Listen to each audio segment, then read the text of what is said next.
Hello बच्चों, आज एक नया टॉपिक लेके आए हैं जो कि अभी जल्दी में ही तुम्हारे पाठ्यक्रम में लागू हुआ है। दृश्य लेखन। बच्चों, तुमने संवाद लेखन किया है, लघु कथा लेखन किया, चित्र लेखन किया, विज्ञापन लेखन किया है। बहुत सी भाषाई कौशल और भावाभिव्यक्ति तुम्हें सिखाई गई है ना।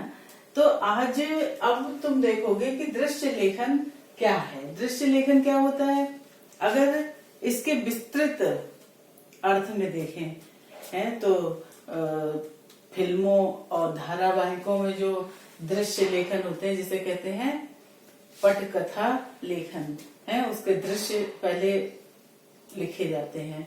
तो उसको भी विस्तृत अर्थ में अगर देखो, दृश्य लेखन के समझाया जाता है उसमें कि ऐसे ऐसी सिचुएशन होगी, फिर ऐसा होगा, दृश्य पहला, दृश्य दूसरा है, फिर उनको जोड़ा जाता है।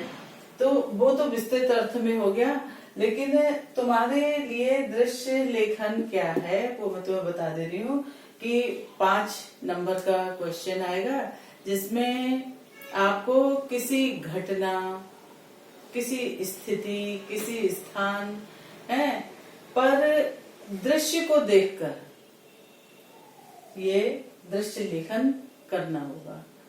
5 नंबर का है, तो उसमें तुम किस तरह से तुम्हारा प्रस्तुतिकरण है पूरी बात आनी चाहिए। एक तरह से कहानी लेखन टाइप है ये, है ना। अगर तुम्हें कहानी लिखनी आती है तो तुम दृश्य लेखन भी अच्छा कर पाओगे। अच्छा, दूसरी बात है दृश्य लेखन की भूमिका। भाई किसी चीज को देखकर लिखने की क्षमता होना और एक भाषा का विद्यार्थी होना है, तो एक हिंदी साहित्य के विद्यार्थी के लिए, हिंदी भाषा के विद्यार्थी के लिए ये बहुत ही महत्व की बात है कि उसे कोई भी चीज देखकर और उसमें लेखन क्षमता आ जाए, नहीं, उसकी अपनी एक अहम भूमिका है। आकर्षक दृश्य कैसा होता है, अब ये सब चीजें धारावाहिक और फिल्मों के लिए है कि कैसा दृश्य बनाए, उसको कैसे समझाएं कि यहाँ पर ये होगा वो होगा।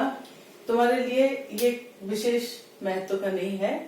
दृश्य लेखन के आवश्यक तत्व, जो दृश्य लेखन किया जाता है उसमें उस कितने दृश्य संख्या है, वो सब धारावाहिक और फिल्मों का काम है। उसमें क्या होता है, एक शॉट ले लिया जाता है, कभी कहीं से कुछ कहीं से कुछ, फिर उस कंटिन्यूटी बनाने के लिए उसको जोड़ा जाता है। लेकिन तुम लोगों को क्या लिखना होगा, केवल उसमें देखना होगा कि उस दृश्य में कैसा क्या क्या दिखाया गया है, कौन सा समय है, स्थान कौन सा है और उसमें पात्र कौन कौन है। कोई भी फोटो है, कोई भी चित्र है, जब उसे देखते हो तो तुम्हारे मन में वो दृश्य देखकर किस समय का बोध हो रहा है। भाई अगर सूरज निकल रहा है तो जाहिर सी बात है कि दिन का समय है। चिड़िया उड़िया बोलेंगी उगता हुआ सूरज है तो प्रातः काल है ना। और स्थान भी अगर उसमें पेड़ पौधे या वैसी चीजें, जंगली जानवर वगैरह बहुत दिख रहे हैं तो वो जंगल का सीन है। और अगर तुम्हें प्लेटफॉर्म, गाड़ी, इस टाइप की चीजें दिख रही हैं तो निश्चित रूप से स्टेशन का दृश्य है ना। तो ये समय, स्थान और पात्र उसमें उसमें जो लोग खड़े हुए हैं अगर मान लो किसी हॉस्पिटल का है अस्पताल का दृश्य है तो वहां क्या होगा, मरीज होंगे, कंपाउंडर, नर्सेज, डॉक्टर्स, है ना। तो वो पात्र, उनकी जानकारी होना बहुत आवश्यक है, उन पर ध्यान देना बहुत आवश्यक है।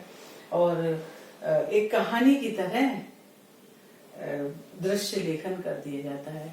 जैसे फीचर लेखन है, आर्टिकल लिखते हैं, एक तरह से भाषा कौशल तो वही है, केवल दृश्य देखना है। कभी कभी हो सकता है तुम्हें केवल ऐसे दे दिया जाए कि फला फला ऐसी स्थिति का वर्णन करते हुए एक दृश्य लेखन लिखिए, चित्र ना दिया हो। वैसे अधिकतर दृश्य लेखन में दृश्य दिया जाता है। ये सब चीजें जो फिल्मों में और धारावाहिकों में, टीवी सीरियल वगैरह के लिए जो दृश्य होते हैं वो बहुत विस्तृत चीज हो गई। तुम्हारे पाठ्यक्रम में जो दृश्य लेखन है वो एक तरह से कहानी की तरह है। आप कहानी की तरह उसको लिखते जाइए और बाद में उसका जो निचोड़ है वो लास्ट में लिख देना चाहिए कि उससे तुम्हें क्या शिक्षा मिलती है। यदि कोई शिक्षा मिल रही है तो क्या शिक्षा मिलती है। कुछ अपनी तरफ से जोड़ना चाहो कि ऐसा नहीं, ऐसा होना चाहिए जो कि समाज हित में हो, सामाजिक हित में हो। तो इस टाइप की चीजें तुम दृश्य लेखन में जोड़ सकते हो। और बच्चों, मैं तुम्हें नोट्स भेज रही हूँ, कुछ दृश्य भी भेज रही हूँ जिसे देखकर तुम दृश्य लेखन करना और अपनी जो भाषा है उसको सरल सहज शब्दों में बनाए रखना। और दृश्य लेखन ऐसा नहीं लगना चाहिए कुछ बनावटी चीज कर रहे हैं, है ना। देखकर ऐसा लगना चाहिए कि हाँ किसी दृश्य का वास्तविक वर्णन तुम लोग कर रहे हो, एक आर्टिकल टाइप लगना चाहिए। धन्यवाद।